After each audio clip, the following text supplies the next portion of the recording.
আসসালামু আলাইকুম আমার কলেজের আপুরা ভাইয়েরা সবাই কেমন আছো? আজকে আমি বানাবো আমের আচার। আমটাকে কেটে ধুয়ে নিছি। এখন একটা কড়াইতে দিয়ে দিব তেল, দিয়ে দিব সরিষার তেল,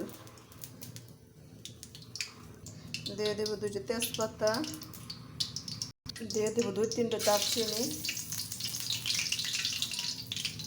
দিয়ে দেবো সে কেটে রাখা আমটা একটু পেকে গেছে, মিষ্টি আচার বানাবো তো।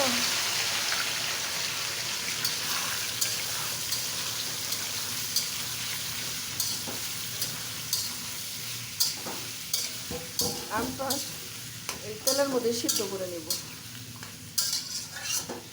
তোমরা কে কীভাবে আমের আচার বানাও আমাকে কমেন্টে জানিও। আমি এইভাবেই আমের আচার দিই, মিষ্টি আচারটা।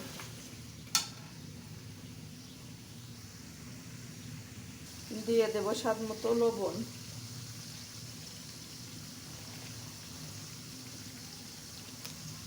দিয়ে এই তেলেই এই আচারটাকে সিদ্ধ করে নেব।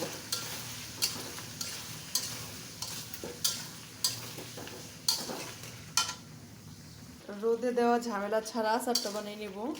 তেলে ভেজে তোমরা 1 বছর রেখে খেতে পারবে। দেখো আমটা প্রায় সিদ্ধ হয়ে গেছে।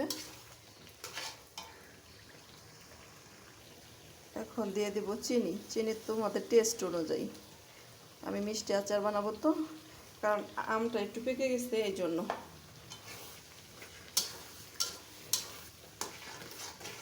চিনিটা দিয়ে ভালোভাবে নেড়ে চেড়ে দিব। এই পর্যায়ে দিয়ে দিব হচ্ছে মরিচ গুঁড়ো আর হচ্ছে 5 ফোড়ন। ঝালটা তোমরা যেভাবে খাবে ঠিক ওইভাবে দিতে পারো।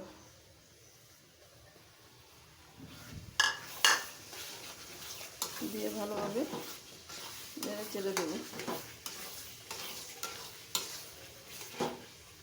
দেখো আচারের কালার চলে আসছে।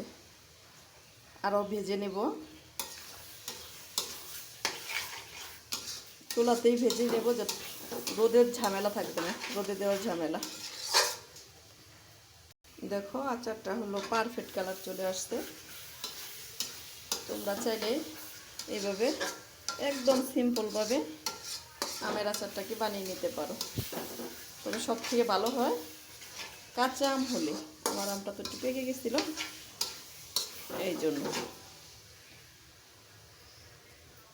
বাছ হয়ে গেল আমার আমের আচারের রেসিপি। আমার রেসিপিটি যদি তোমাদের ভালো লাগে আমার ইউটিউব চ্যানেল, আমার পেজটাকে ফলো করো। সবাই ভালো থেকো, সুস্থ থেকো। আল্লাহ হাফেজ।